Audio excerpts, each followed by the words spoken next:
This area is for hospital staff only. I work here. You work here. Doing what exactly? I'm a doctor, cardiology. Huh. Okay, sure. You got ID? Right here. Hospital badge, photo and everything. Yeah, I'm gonna need you to wait right here. I'm calling this in. I have patients waiting. I just showed you my credentials. And I said wait. Police are on their way. Don't make this worse for yourself. Watch what happens when you assume you know who you're dealing with. A black man in scrubs, standing near a hallway, hospital badge hanging around his neck, clear as day. Exactly what security guard Jenkins wanted to ignore. But here's the question. What do you do when the suspicious person is actually a heart doctor? What do you do when Dr. Marcus Carter has been saving lives at that same hospital for 11 years? Dr. Carter was not just walking to work that day, he was walking into a federal lawsuit. His background, Johns Hopkins Medical School, board certified in heart surgery, his track record, over 2,000 heart procedures, 0 complaints, 11 years at Riverside Medical Center. And it cost the hospital and police department $5.4 million. Before I continue, let me ask you something. Have you ever been stopped or questioned when you had every right to be somewhere? Drop your answer in the comments, because what happened to Dr. Carter could happen to anyone. And by the end of this video, you will see exactly how one bad assumption destroyed careers and cost millions. This is the story of a doctor, a badge, and the people who chose not to see it. But Jenkins and Officer Daniels had no idea who they were dealing with. Dr. Marcus Anthony Carter was 47 years old. He went to Duke University for college. He graduated near the top of his class. Then he went to Johns Hopkins for medical school, one of the best in the country. He did his training at Massachusetts General Hospital. Then he went to the Cleveland Clinic. That is where the best heart doctors learn their skills. Dr. Carter had been at Riverside Medical Center for 11 years. 6 of those years, he ran the heart surgery lab. He had done over 2,000 procedures. He had saved hundreds of lives. He had 0 complaints against him. 0. The hospital's CEO trusted him. Board members trusted him. He had operated on the chairman's wife just 1 month before this happened. Now here is what matters most. On Tuesday, March 12, 2024, Dr. Carter was just trying to get to work. He had dropped his twin daughters at school. He was carrying his coffee. He was wearing his hospital scrubs and his badge. It was his 4,127th day at that hospital. He had no idea it would become case number CV 2024-03847. Security guard Derek Jenkins had a reputation at Riverside Medical Center, not a good one. Jenkins was 34 years old. He had worked hospital security for 4 years. In just 18 months, he had 7 complaints against him. 7. Every single one involved Black or Latino staff members being stopped in areas where they worked. Let me tell you about his pattern. September 2022, Jenkins stopped Dr. Keisha Williams in the parking garage. She was an OB doctor. She delivered babies at that hospital. He demanded proof she worked there. What happened to Jenkins? A verbal warning. That was it. April 2023, Jenkins detained Marcus Thompson, a breathing therapist, near the ICU. Thompson had worked there for 8 years. The complaint was dismissed. November 2023, Jenkins questioned Dr. Esperanza Reyes about whether she was really a doctor. She was a children's doctor at that same hospital. Jenkins got a written warning. He kept his job. Staff had a nickname for him. They called him Badge Check. Black doctors would text each other when they saw him coming. Everyone knew, everyone whispered about it. But his boss, Security Chief Frank Morrison, called every complaint an isolated incident, a misunderstanding, 7 times in 18 months. Type the word pattern in the comments if you see what was happening here. Jenkins was about to make the biggest mistake of his career, and this time there would be no excuses, because everything was about to be recorded. Tuesday, March 12, 2024, 5:47 in the morning. It was cold outside, still dark, the kind of morning where your breath hangs in the air. Riverside Medical Center sits in Riverside Heights, just outside Atlanta. It is a 450-bed hospital. They had just finished building a new heart wing 2 years earlier, state of the art. The east wing entrance was quiet that morning. You could hear the automatic doors opening, the hum of the lights, a few nurses changing shifts, coffee cups in hand, normal hospital sounds. Nurse Linda Patterson was working that morning. She had been at Riverside for 22 years. Dr. Amir Hassan was in the break room looking at patient charts. 3 other staff members were coming through the main doors. And security guard Derek Jenkins was stationed at the East Wing checkpoint. At 5:48, Dr. Carter walked through the entrance. His badge was visible. His scrubs were clearly from the hospital. He had coffee in one hand. Jenkins watched him approach. Then Jenkins stepped directly into his path. Jenkins said, "This area is for hospital staff only." Dr. Carter said, "I work here." It seemed like a simple mix-up. It was not. If stories like this matter to you, hit that subscribe button right now, because what happened next will make you angry. Jenkins looked at Dr. Carter and said, "You work here. Doing what exactly?" Dr. Carter kept his voice calm. "I am a doctor, cardiology." Jenkins crossed his arms. He let out a little laugh. Okay, sure, you got ID." Dr. Carter pointed to his chest. "Right here, hospital badge, photo and everything." Jenkins barely looked at it, maybe 2 seconds. Then he said, "This could be anybody's badge.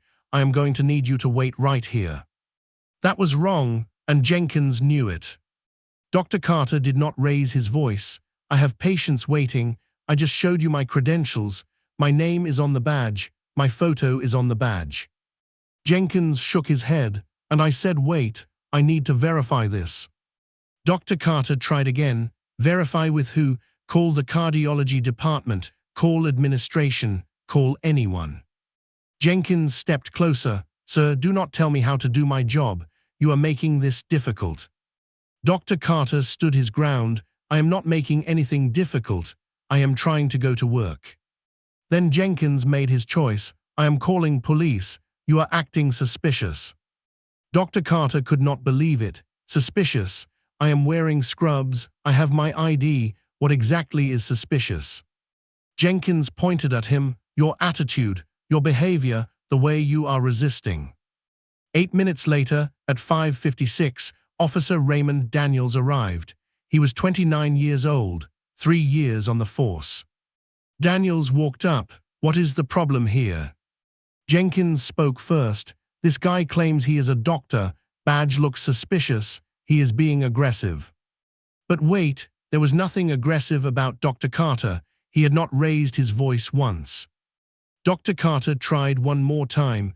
"I am Dr. Marcus Carter. I have worked here for 11 years. Please verify my credentials." Officer Daniels did not verify anything. Instead he said, "Sir, hands where I can see them. Do not move." By now, other people were watching.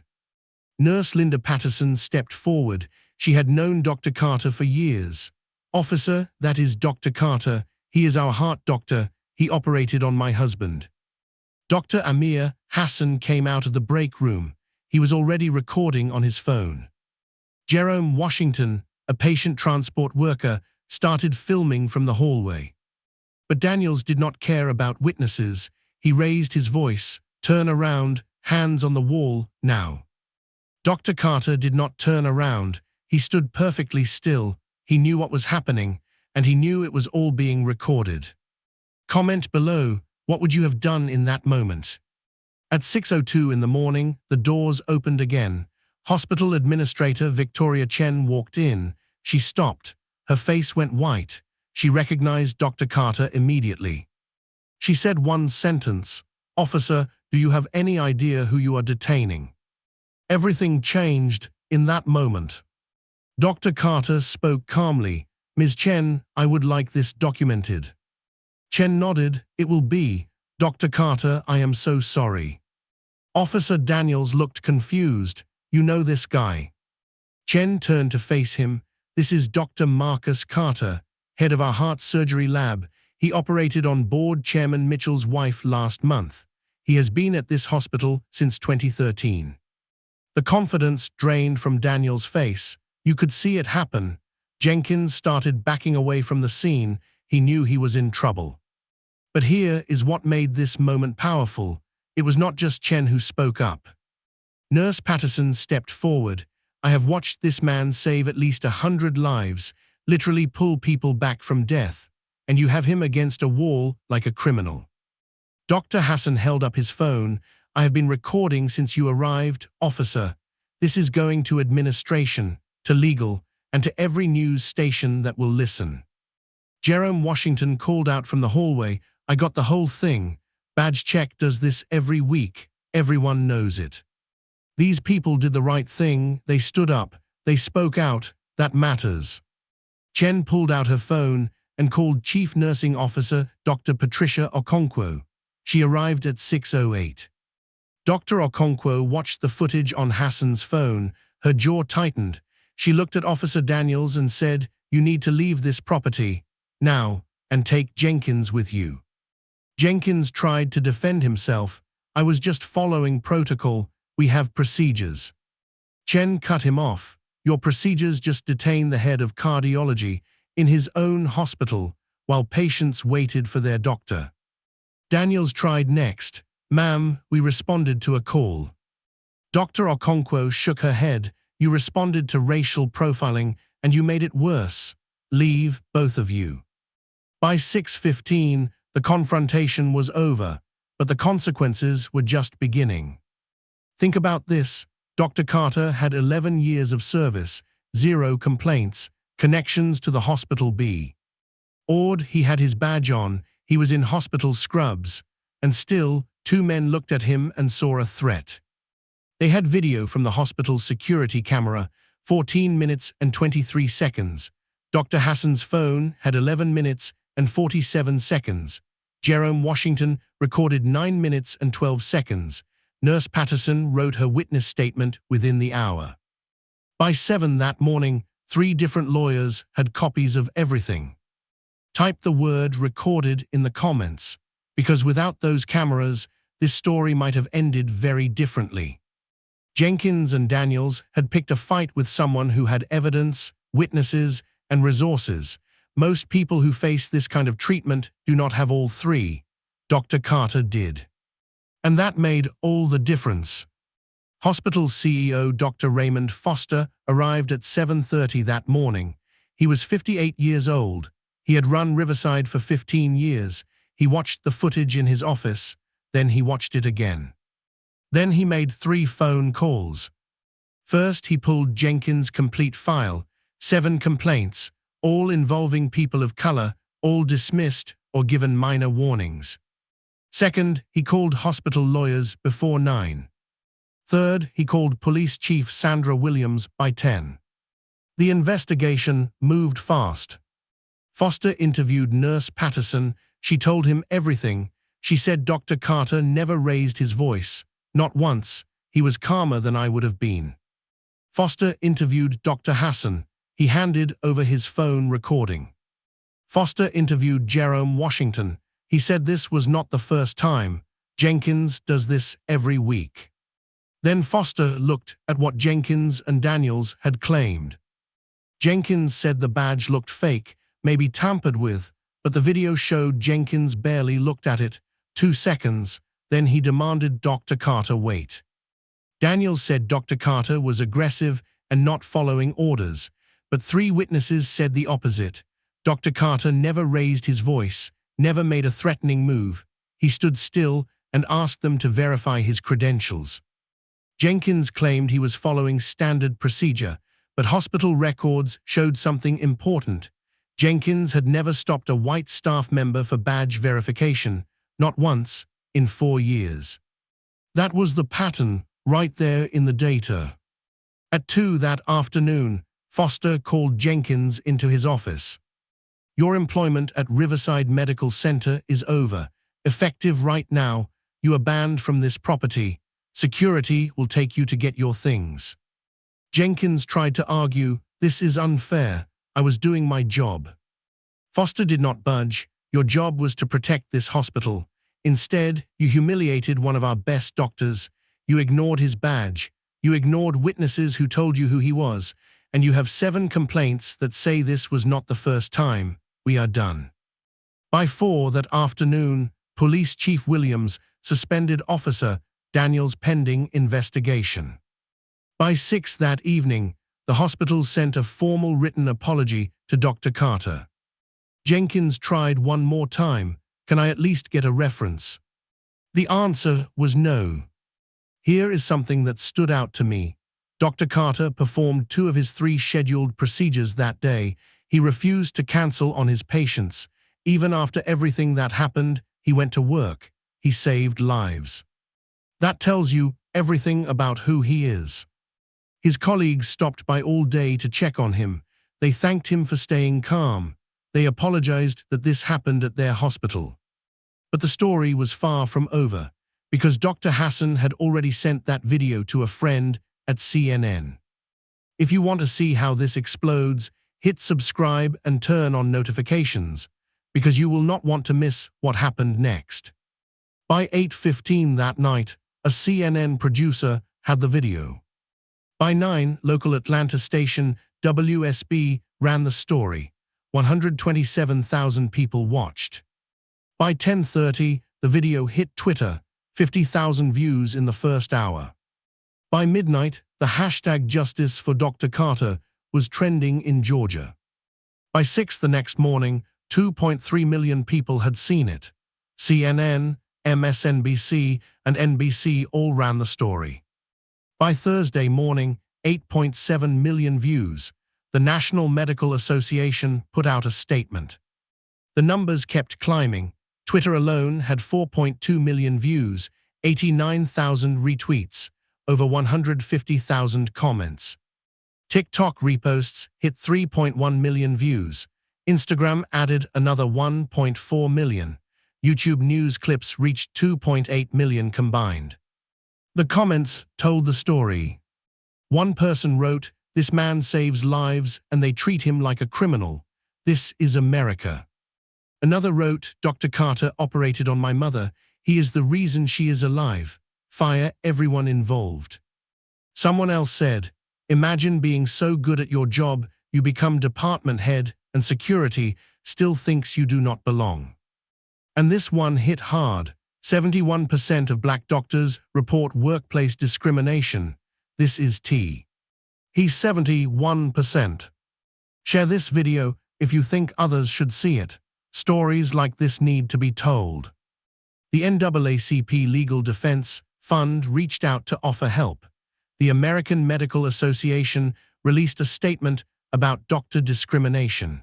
3 former Riverside employees came forward with their own Jenkins stories. Riverside Medical Center put out a statement. "We are deeply sorry for this incident and are reviewing our security rules." The internet was not impressed. Jenkins created a GoFundMe page claiming he was fired unfairly. It was reported for fraud within hours. He deleted all his social media by Friday. 5 days after the incident, Dr. Carter held a press conference. What he said changed everything. On March 28, 2024, Dr. Carter's lawyer filed a federal civil rights lawsuit. His attorney was Jasmine Richardson from Benjamin Crump's law firm. They know how to handle cases like this.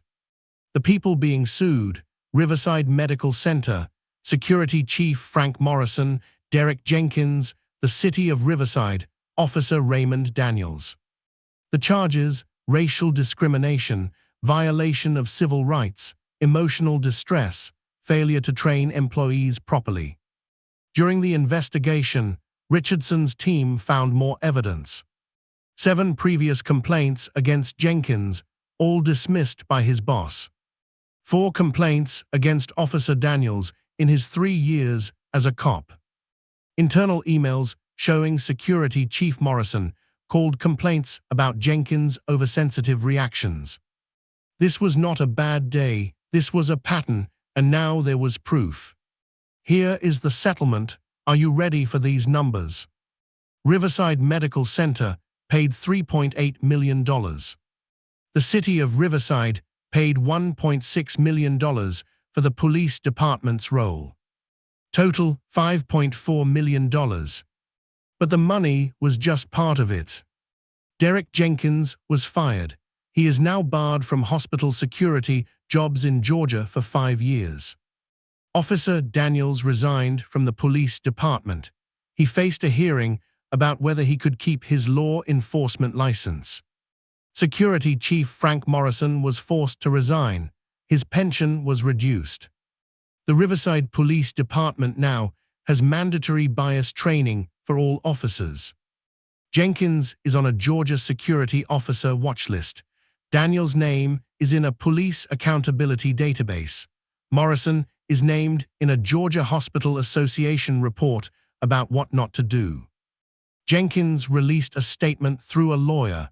"I deeply regret the incident and have learned from this experience." The public response was clear: too late. Dr. Carter's response was different. He said, "This money does not fix what happened, but maybe it sends a message. Maybe the next security guard thinks twice. Maybe the next officer asks one more question before assuming the worst." The $5.4 million got attention, but Dr. Carter wanted more than money. He wanted change.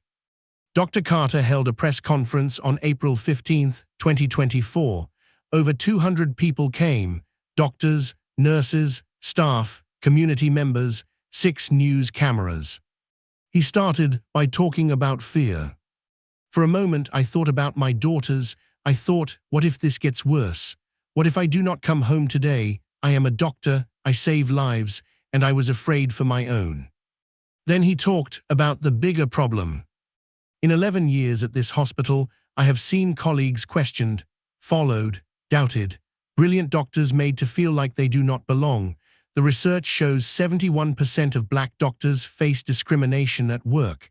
Today, I am one number in that study, but there are thousands of us." He had a message for other workers. To every healthcare worker who has been made to feel less than, write everything down, find witnesses, know your rights, you deserve to work with dignity. He had a message for hospitals and police too.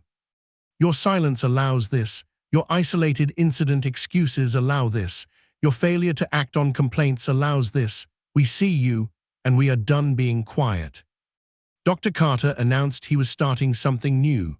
The Carter Foundation for Healthcare Equity. Part of his settlement money will fund it. The foundation will focus on bias training, better reporting systems, and legal help for workers facing discrimination. He thanked Nurse Patterson, Dr. Hassan, Jerome Washington, and every colleague who stood with me that morning and every day since. His final words: "I did not want this fight. I just wanted to go to work. But if my experience can protect even one other doctor, one other nurse, one other person just trying to do their job, then maybe this happened for a reason." Here is what the research shows. 71% of Black doctors report discrimination during their careers. 29% have left a job because of it. And Black doctors are still only 5.7% of all doctors in America, even though Black people are 13% of the population. Dr. Carter had everything: credentials, witnesses, cameras, resources. Most people do not. That is the real problem. So let me ask you, did Jenkins and Daniels deserve what happened to them? Should a doctor need 11 years of service just to be believed? Should we wait for the next Dr. Carter, or should we demand change now? Because if we do not hold people accountable, we are just waiting for the next worker to be humiliated, waiting for the next badge to be ignored, waiting for the next settlement that costs millions instead of preventing the problem. Here is something to think about. After this case, the Georgia Hospital Association changed their security guidelines. Other hospitals are updating their training, but there is still no national standard, no requirement. Change is happening, but it is slow. Comment below, do you think Jenkins should have faced criminal charges? Was termination enough? What would you have done in Dr. Carter's place? If you believe stories like this need to be told, hit that subscribe button, turn on notifications. We are going to keep exposing these patterns. We are going to keep demanding accountability. This is not just about one security guard or one doctor. It is about all of us, about who we see as belonging, about whether credentials matter or just credentials on certain bodies. Dr. Carter's badge was visible the whole time. They chose not to see it. This is not just his story, it is our story, and we are not done telling it. See you in the next one.